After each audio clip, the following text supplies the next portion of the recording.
Hi everyone, welcome to a new episode of the Unintended Receiver.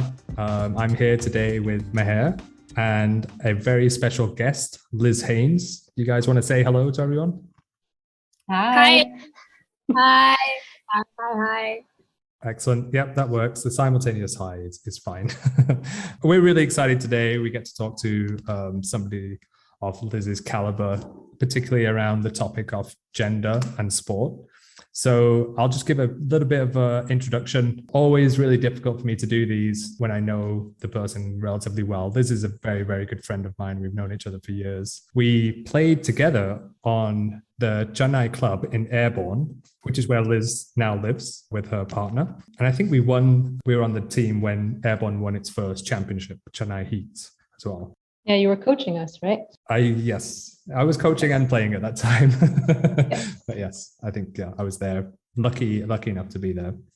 So Liz came to India on a kind of a self-exploration journey. Found the non-profit organization Pigeon, which means she, obviously met people like Manikam, Manix, GI, and probably more importantly, Sangeeta Ishwaran. As many of us know, Sangeeta, even though she doesn't play Ultimate Frisbee, she's very well known as a very passionate and caring person, very qualified and amazing in this space of addressing gender disparity as well. So with her, went on to found a youth camp called Bridging the Gaps, which was to address many things, but definitely gender using sport, a little bit of arts and theatre. And this evolved into Katradi and now transformational sports. And I think I covered it. Is there anything that you'd add, Liz, or clarify? Right.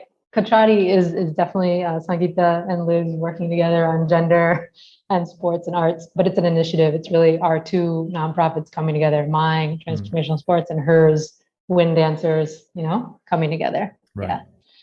Yeah. Okay, great. So can you tell us a bit more about what you're doing now, like with Transformational Sports? Yeah, sure. So Transformational Sports, it's a US nonprofit that I founded back in 2016. And that was after a few years of those BTG Bridging the Gaps camps, right, in India, and realizing there was just a lot of potential in that sports for development sector.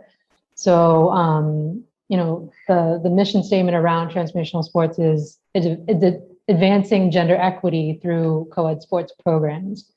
After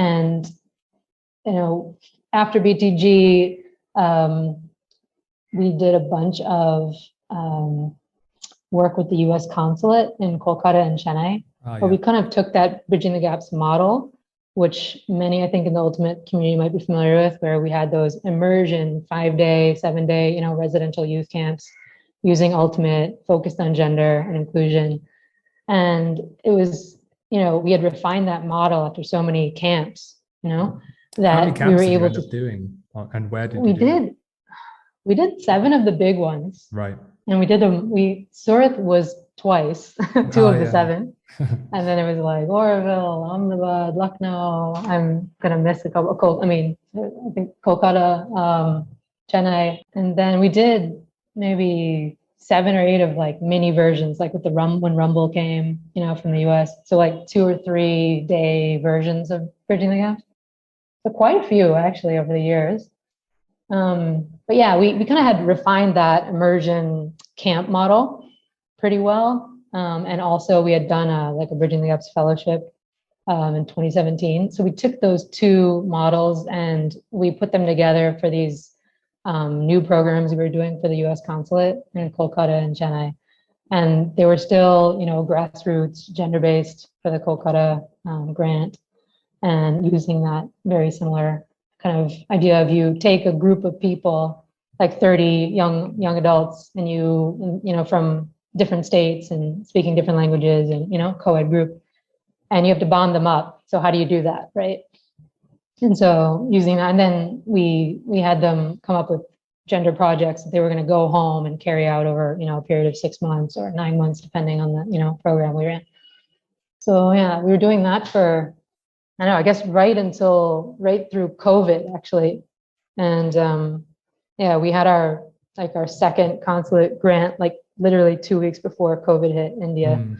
And then we had to switch everything from on the ground to virtual, which was also interesting. Like I'm sure everybody had to do. Yeah. So we learned a lot from that. Wow. Okay. And yeah, but now I think there's like, I'm working more on some purely sports and gender programs. There's a rural sports outreach project and like in rural Tamil Nadu. I don't know if, I mean, it's near Kanchipuram. Like there's a town called Ranipet. Yep. And so we have a center there. We're working with about 80 kids, K through 12, learning ultimate and gender. And then we're working on like an online certificate program for sports coaches and facilitators, which might be interesting to your audience, you know, because our first certificate program is going to be about building strong co-ed teams, you know, just taking all of that learning that we had from the last 7-8 years and putting it into a certificate program that you can do online. I feel like I know quite well why you're passionate about this, but could you lay it out for us? Like what kind of got you into really wanting to address the issue of gender disparity? Yeah, I mean, there's a bunch of reasons, I guess. But you know those like lists that come out, like India is the 4th most dangerous country in the world for women. I really despise those lists. I don't want them ever to have to come out anymore, you know? Okay. I just want to be able to walk down, every woman to walk down the street and just not have that feeling, you know, of, am I safe? And it's the middle of the day, right? That's number one. It's just having freedom to live safely and without worry. And then I think it really does come from my sports background growing up. I think I had maybe a little bit of a different story with sports because in my high school growing up, we had this really amazing soccer program for women. And you had a British coach. Yeah, I had a British coach, exactly. I think Jaidip remembers that detail.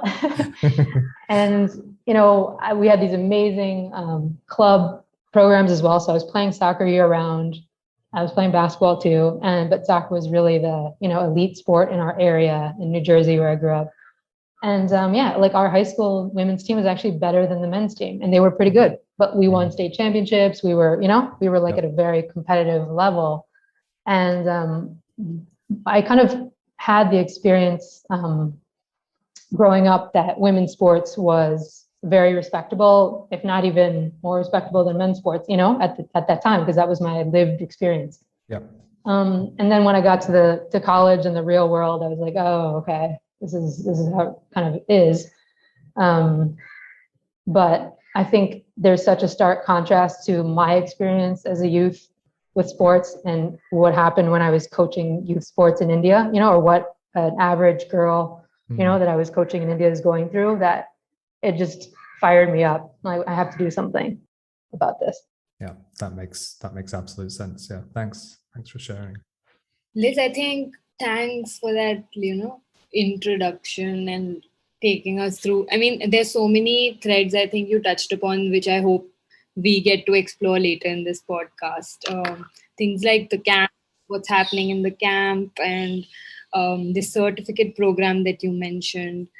And I think before I get into any of that, you use the term gender equity while speaking. So could you elaborate on what exactly you mean by gender equity? Why the usage specifically of gender equity? Why not equality? Why not any other term? Gender equality is probably the term that most people are familiar with, right? It's most used in society.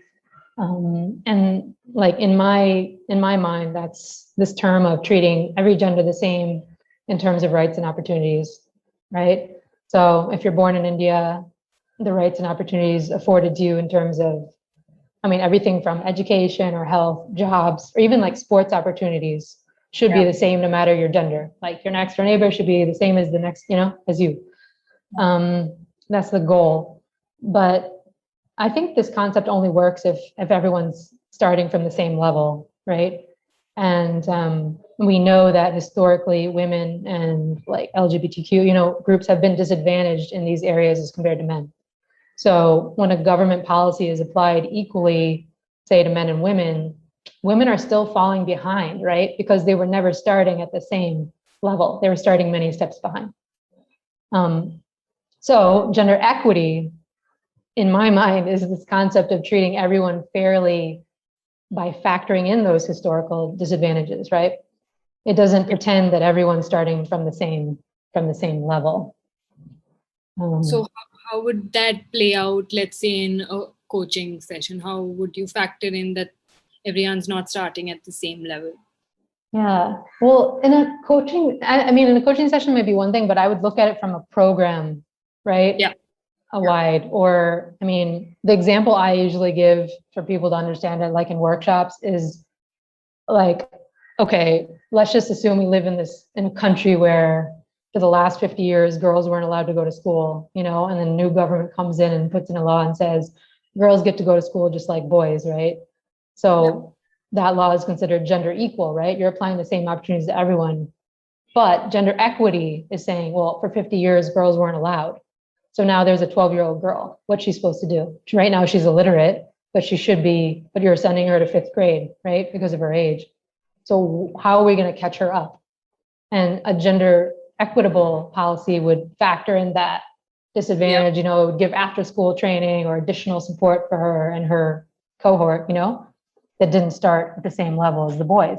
And like for the coaching question, it's similar. Like maybe I would take if on my team there was a group of people, and it doesn't have to be just women, but if there's a group of people who didn't have that same opportunity, right? Maybe I'd give special sessions after, and also sessions for the whole team to understand that we're not all starting at the same level, right? It's important that everybody's on the same page and understanding why it's happening on your team. Liz, you also spoke about having played a sport earlier, soccer and basketball, and coming to India and the sports that you picked up ultimate in Chennai, and you also started coaching. So what was the gender difference in another sport, playing this sport? Yeah, yes, I could probably talk for a long time about that question here. There's a lot of differences for sure. One of the big differences that just comes to the top of my mind is like how many female coaches I had growing up playing single gender sports in the US. I probably have had as many female coaches as male coaches, like back in the US, over the years through by the time I was 18, 50-50 split. But in India, I can you guys guess how many coaches I've had that were female and mixed in India? I don't know. 0. I know your wife was my one coach in Canada, Jaidip. Oh, was she coaching? Yeah. All right. Okay. She was coach, right? Yeah. So at least I think one, so that's I think there's a big difference there because you get to see women in coaching roles with different personalities and, different styles. And at least for me, I don't know, it just changes things. Like I don't just have one woman I'm looking up to as a coach and that's how I should be, right? I have so many to choose from and so many men, and their styles to choose from too. When I think about coaching. And then, I don't know, maybe I could talk a little bit about like Indian women's versus Indian mixed, I guess. That might be easier to compare, I guess. But I'm thinking about a few of the women's tournaments I've played or, some of those morning leagues or something. And yeah, I'd say on average, like on a women's team, I'm probably getting more disc time, more ability to try out different roles on the field. And I'm probably getting more opportunity to be like a go-to person for a crucial point, more often. I'm probably also taking on a more like tactical role or strategy role in a women's team than on mixed, I think. But yeah, like mixed gender, I feel it's definitely pushing my limits in terms of like athleticism and skills. I especially on the club team, I was on like competing against these super athletic guys on the team. And, I really like that part of it. It's definitely a challenge every practice. So yeah, there's that. And I also think that mixed, for me, the reason why I'm so big on mixed sports and it's this opportunity to keep developing as a person and a leader. Like, how do I interact with people different than me in terms of gender? You know, when I come up against challenges, like how am I reacting? And I definitely do see my own growth in it. And I'm seeing a ton of growth in my teammates too, young and old, right? Especially the young kids who come from like schools or colleges where it was all, you know, separated by gender. And they're like really shy in the beginning to talk to their teammates. And then finally they get comfortable. It's a lovely thing to watch, you know. I think I remember seeing this video of Uday Kumar Box talking about this in one of the fundraising campaigns, and it is extremely true and interesting when that's going on. While you were talking about this kind of coaching aspect, I remember you had shared with me once about, I think you were with Airborne, and you were talking with them about how feedback is given and who gives the feedback, who gets the feedback. And could you share a little bit about that? Because I thought that was really relevant to this. Yes. I think that feedback session came because I had just come back from that Canada Masters tournament. Right. And I maybe had like, you know, gone to the US and stayed there with my family and played pickup or something, you know? And then when I came back to Chennai and I went to practice, there was just this thing that hit me, like a big difference.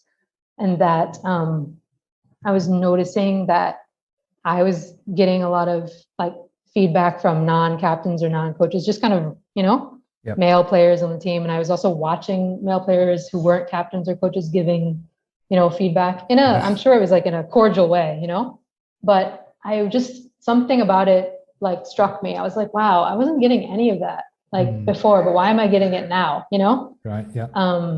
And so I was thinking about it. I talked about it with some of our leaders on the team, and they also were like, yeah, I think it might be an issue. Because female players were never giving male players feedback. It was only the other way, you know, and it was almost kind of like this right of sorts, like, well, I played sports longer, but that's not true. I'm like older than everybody on the team, right? So it's not really true, right? So I was thinking, okay, this is really similar to society, and that we just kind of accept that we're getting this feedback, even though we didn't ask for it. So we had a team session, and we gave everyone a chit, like a piece of paper, and we asked them to write down 2 numbers, something like what was the average number of times you got feedback in the last month at practice. And then the second question was like, how many of those were given to you by women? Right. And so everyone just had to go around and read their number. And, you know, all the guys were going around, it was like 0, 1, 2 times. And the girls were like 10 times, 15 times, 20 times. Wow. It was so stark of a difference. And then when they read the second number, it was all like 0. Yeah.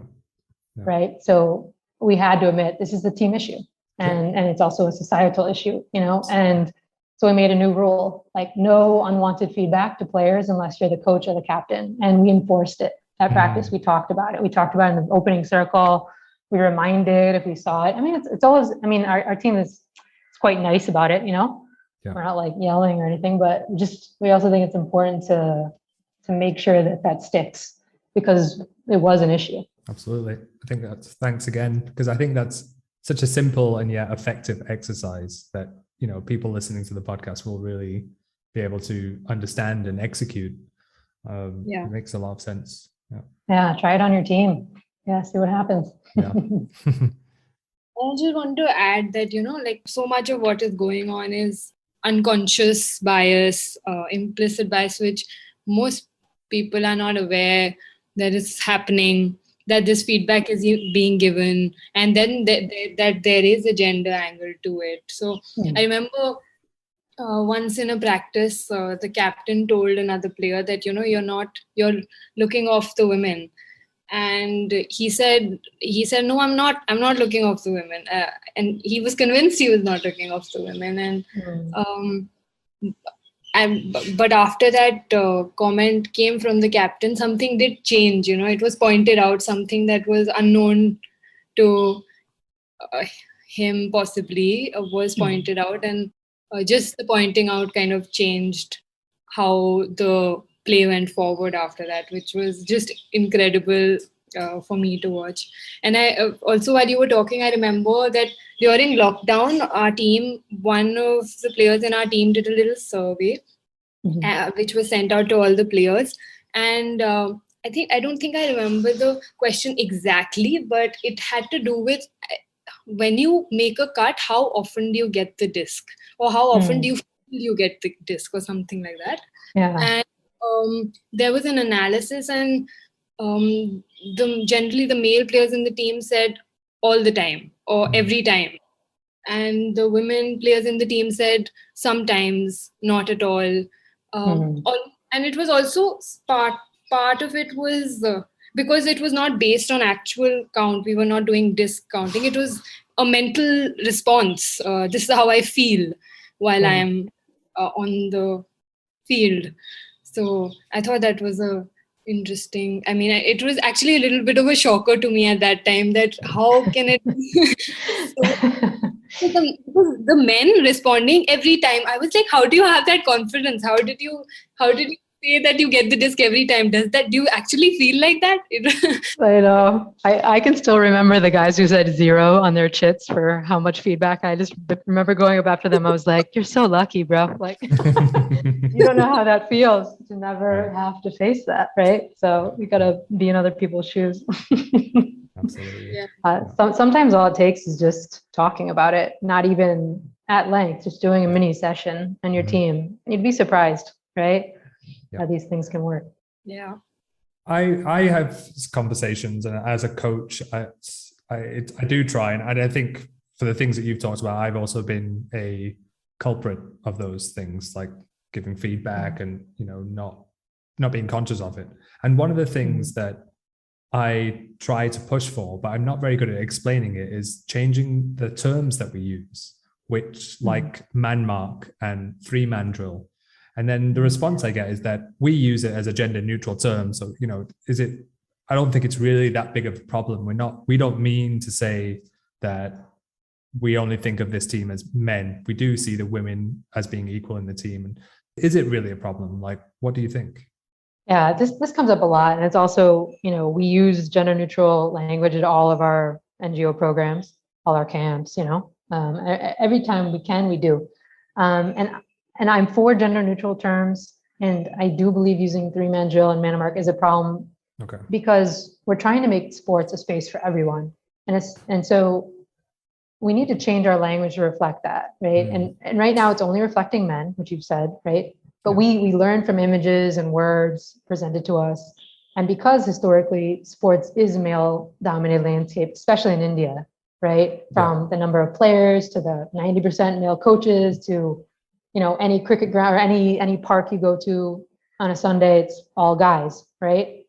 So when a young boy or girl hears 3-person drill or 3-woman drill, which includes the word man, right?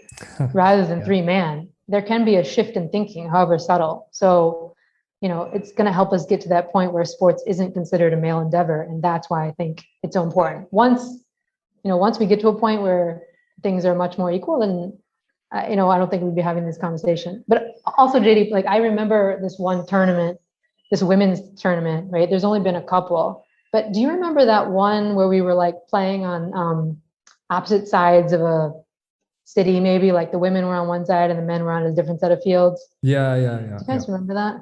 Was it? Yeah. Was it not Surat? I don't know if it was Bangalore or Surat. I don't remember exactly, but it happened, I can remember that there were only women. In these 3 fields we were playing with. There was only like women on the sidelines. There really weren't any guys because they were all playing their matches. Yeah.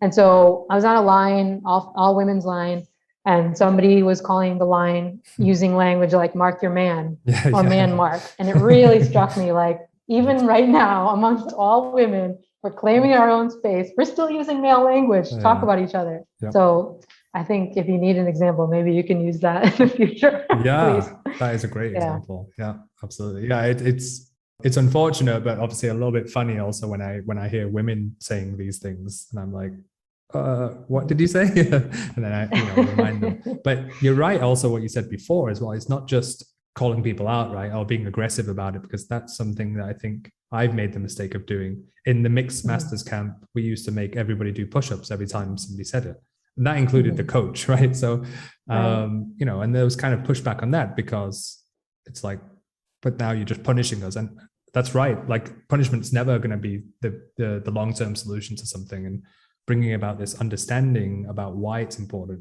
is why I really wanted you to be on the podcast. You know, it's not so easy to, as to the punishment almost, you know, says there's a blame to be put, but the mind colonization or the socialization is so deep that it's often not, it's not a conscious decision that someone is saying a man.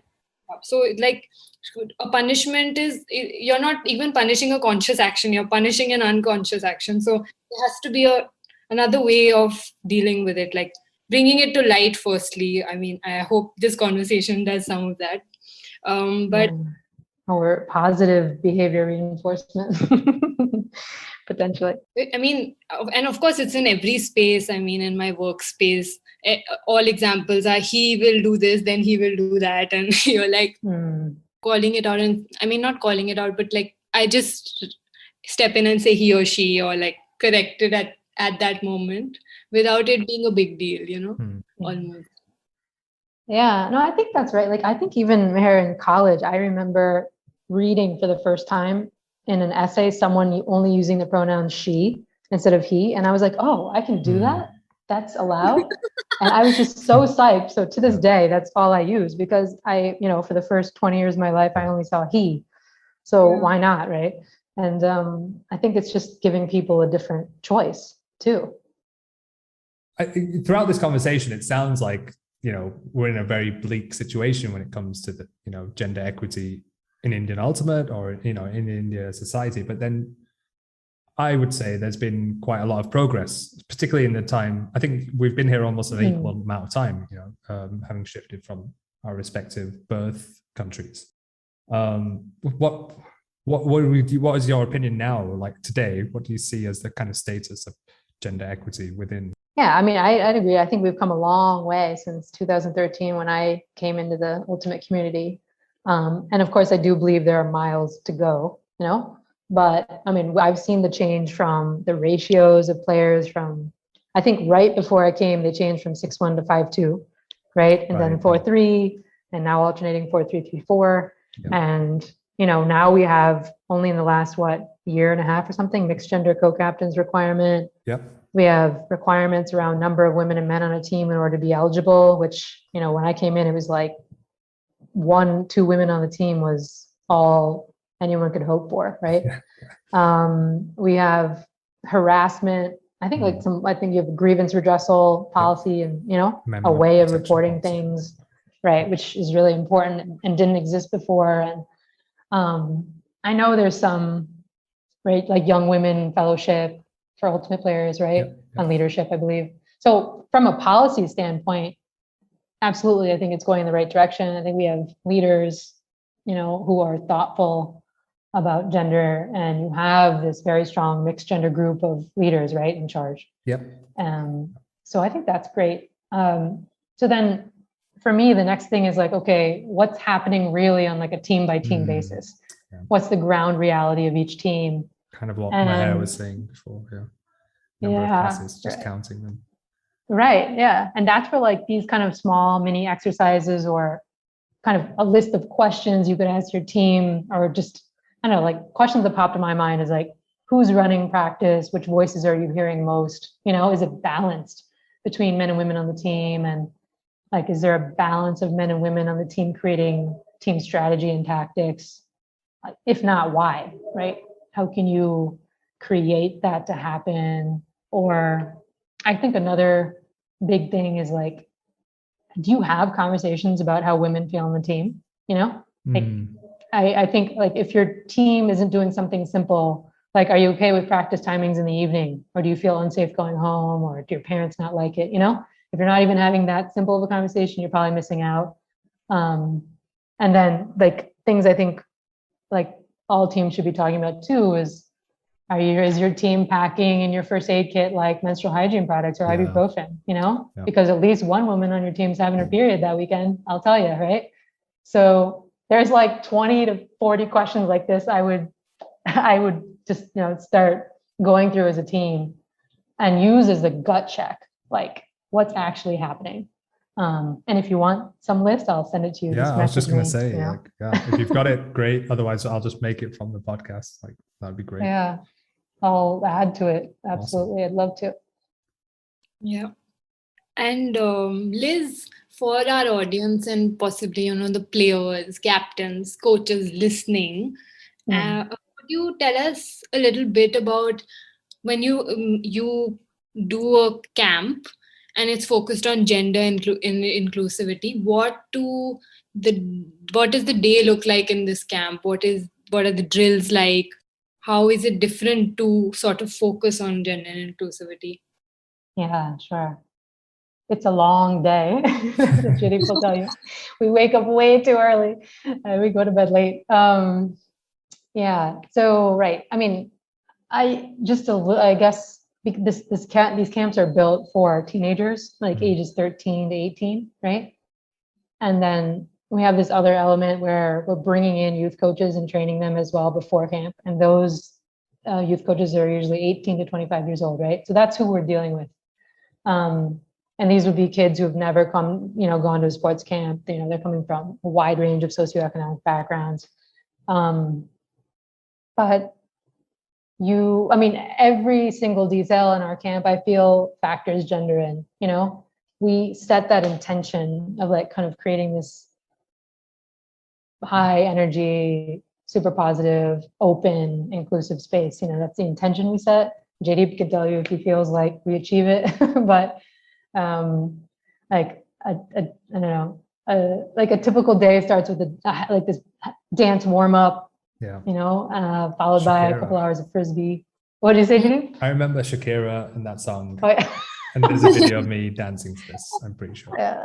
I don't know. I seriously do not know how Shakira and Waka Waka became like the song. I really don't know. But everybody would be singing it throughout the whole day. You just hear kids like Waka Waka all day. It's great. Yeah. It's song. Shakira is a genius, so I don't know. We do this fun warm up, and we set the intention. Kind of ground down, and maybe do a visualization. This is what we're here for. And we get the kids into their mixed gender teams of about 10, and then they have these co-ed coaches, right? Because that's so important. And they're with kids they have never been with before. So they're like speaking different languages. So we're playing tons of icebreakers and bonding games, in the beginning of the Frisbee sessions to get the kids used to each other. And the coaches are all trained on how to do that. And so in Frisbee, right? Like every drill, every scrimmage, the way the tournament is run at the end of the week, it's all based on gender. Like we have co-ed throwing pairs, girl, boy passing, or all touch in scrimmages, right? We don't keep score in our tournaments. It's all about spirit. So those are some of the strategies the kids are seeing played out day after day after day at camp, right? Twice a day. Heavy use of spirit circles, right? Kids and coaches are constantly asked to like share out how they're feeling, what's going through their mind as they're going from, session to session. I think one big thing I'm missing here actually is that, so there's a morning Frisbee session, there's an evening Frisbee session, and in the middle is kind of where all the indoor trust building or, team logo or t-shirt painting sessions, and then like the heavy gender sessions come in. Right. So that's all facilitated by our team, right? That's got a lot of gender training, like the Sangeeta, types. And it's really powerful. So yeah, it's pretty heavy on the gender. Maybe Jaidip can talk about it a little more or his experience. In the middle of the day, it is. And then I feel like the Frisbee sessions, you don't even know that that's going on, but it is still heavy in the learning, but like, because we're not directly talking about it, right? We're not like drilling it into people. It's just the way that the sessions are so well designed, I think. That's a very smart way of doing learning, where you're doing some theory and then you're kind of like in the background, it's assimilating, but also sort of playing out without you really knowing it. It's like you're building the unconscious, which is really cool. Yeah, no, I love that. I like that. I think that's very true. And we don't, I think because too, when you have heavy sessions, right, you just want to go out and run around and let it process through your body, and mind. And it's a beautiful thing when, when you're going and playing, when it's integrated, right, so nicely. So yeah, I think those camps, I don't know how it all came about, but they really turned into something special at the end, And maybe it seems like a long time ago also, right? Because you did it initially in the initial days and you did so many of them. And it, like you said in the beginning, in the introduction, kind of that transformed into what you're doing today. But I think those are my like fondest memories of just being in India. I think like being privileged enough to be part of the Bridging the Gaps camps. And what was also unique, and I'm not sure if you mentioned it, but you used to also get the coaches 2 days before or 4 days, something like this. And then, so you work with them for those 2 days, and then the kids arrive, and it's like craziness for 4 or 5 days where you've got like hundreds of kids running around a school or, wherever it is. And then again, at the end of the camp, you're with the coaches and you're talking with the coaches and debriefing. So I thought what was truly magical is that you had national team players as part of the camp. And we almost thought like, let's make this part of the national team selection, but like you had them and you did work with them as well. Yeah. I mean, I think the thing I've learned about these gender sessions we run is, on the kids, is that they have to be run on the coaches too. Just because you're 18 or 24 years old doesn't mean you've ever been given a chance to think or open your mind about gender, right? You probably were never spoken to about it much in school or at home. So this could be the first place that anyone at camp has ever, really had to think about it and think about, their biases or the culture or, how their family or community or school was, right? And it's a big chance to have those discussions. So we work with the coaches a lot because they impact so many kids, right? They're these like really amazing young people who have like magnetic personalities who are going home and coaching kids in different sports, and they can really make a change. So working with them extra days after, and, putting them through all the gender sessions and giving them really gender specific curriculum that they can use when they go home is, something we think that's really important. Mm-hmm. And that's what the certificate program is all about. Yeah, it's kind of right. I guess it's part of it. It's not so much on the drills and things. That's going to be an additional component, but it's more like if you're a coach, what are the 6 things you can do to make your team, more of a strong co-ed team? And it has a lot to do with the learnings we've taken from all those, Bridging the Gaps camps and all the fellowships we run and the programs we've worked on around gender. Because we've had such a gender separated society, we need to train coaches and facilitators on this topic. And like I said, like a lot of young people just never have worked in a healthy co-ed team before, right? So what does that look like? And how can you as a coach, bring that? What elements do you need, right? So yeah. And I think hopefully it'll be out by like end of the year, January, where it's I don't know. Let's see what happens, right? You never know with COVID and everything. Everything gets shuffled about. So let's see. So cool and so exciting, Liz. I really I am excited about this. And I feel like, in this episode also you shared so many insights, but also like enough content for a whole gender toolkit, aimed at leaders, coaches. It's really cool. Yeah. Thank you. Appreciate it. Is there anything else you'd like to tell us or something you think you want to talk about or Jaidip, or should we proceed with rapid fire? I'm super excited about this rapid fire. So yeah. I think we can do the rapid fire and we could do that still. Like that would still work. Because I actually had the same question. Like I was going to say, like, is there anything, because we've talked a lot about what you've been doing. And I think because of me, probably we focused a lot on like, that kind of bridging the gaps time. And now, we kind of have like this open space where you want to share some things with us. I mean, there's a lot of things actually, there's something I was wondering if you guys, would consider talking about, and maybe it's like something you could do. I would love for you guys to do like a session on, like ultimate frisbee and menstrual hygiene management. Right. Or, like, because I feel it's something I'm still not hearing about enough in the ultimate community. Absolutely. And I feel personally just like it's so important that we're talking about that. I think that's the next level for us, like on the gender front. Like, let's talk about tournaments. Let's talk about tournament bathrooms. Let's talk about first aid kits. Let's talk about, does everyone on the team know what a period is? You know what I mean? Does everyone understand what women on your team are going through? And I know these topics are not being talked about. I just know it because I'm on teams, right? And I've been in too many programs where it just doesn't get expressed, and people are very shy to bring it up or don't have the toolkit. Right? Too many pads hidden in your pockets. So this is like a topic for me I'm really passionate about. I think it's like, I'm really open about periods and menstruation. I could talk all day about it. And I know people are probably like, okay, I'm tuning out of this now.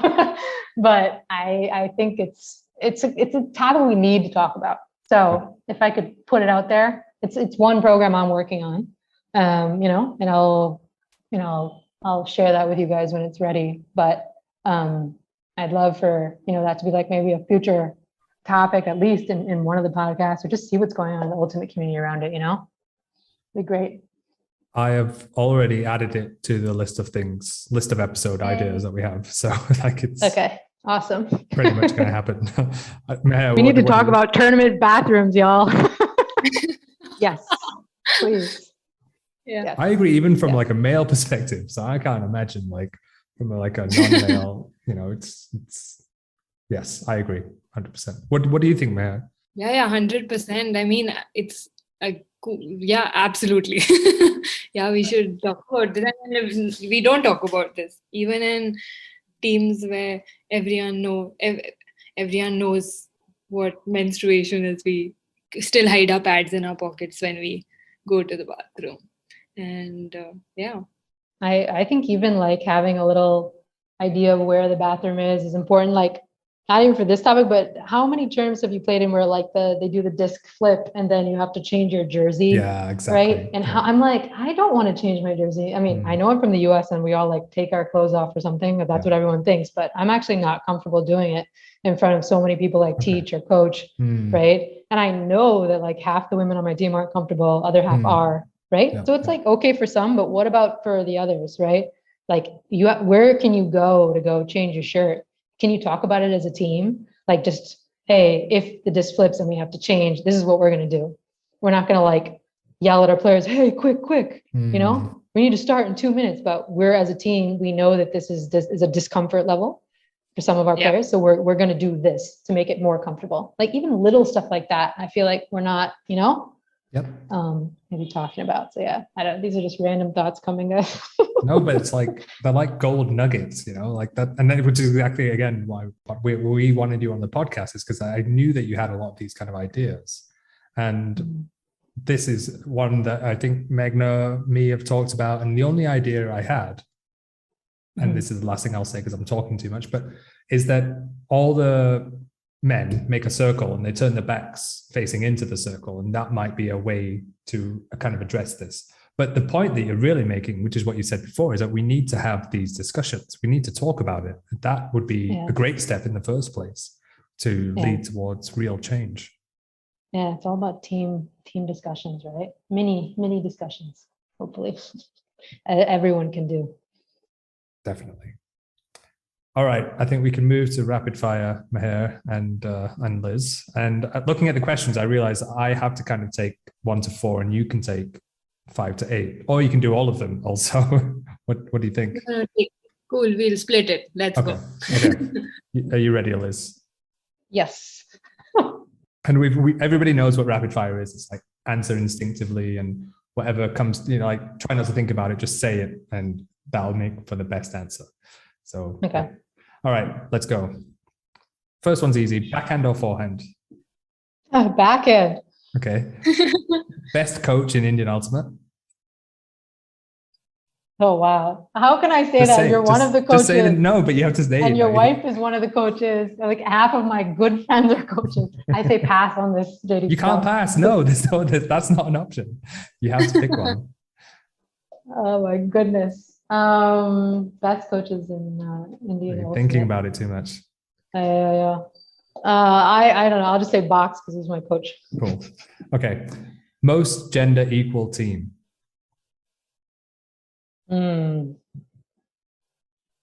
Wow, that's a tough I one. don't like this thinking part. It's too much. I'm an overthinker, JD. I don't know how you want me to do this. Called rapid fire. I bet it's like one of the kids' teams, like GK Mad. Right. Yeah. Yeah. Okay. Hot or cold? Hot. Okay. USA or India? Australia. How am I supposed to pick between USA and answer. India? They're both my homes. Yeah. We don't have an answer, no? No, I pass on that. I say both. Successfully avoided. Yes. Football or basketball or ultimate? Oh, tough. Right now, I'd say basketball. I'm in a basketball phase. On an ultimate podcast. That's wrong. No. Sometimes, when you've played for so many years intensively, you need to step back and have like a basketball phase. That's my advice for good mental health. Okay? I love step back and have a basketball phase. Yeah. Cool. Next one. Jaidip or Manix? That's so mean. Oh my gosh. I'm JD, because you're on this podcast, okay? Yes, I'll take it. I don't care why you said it, but I'm going to take it.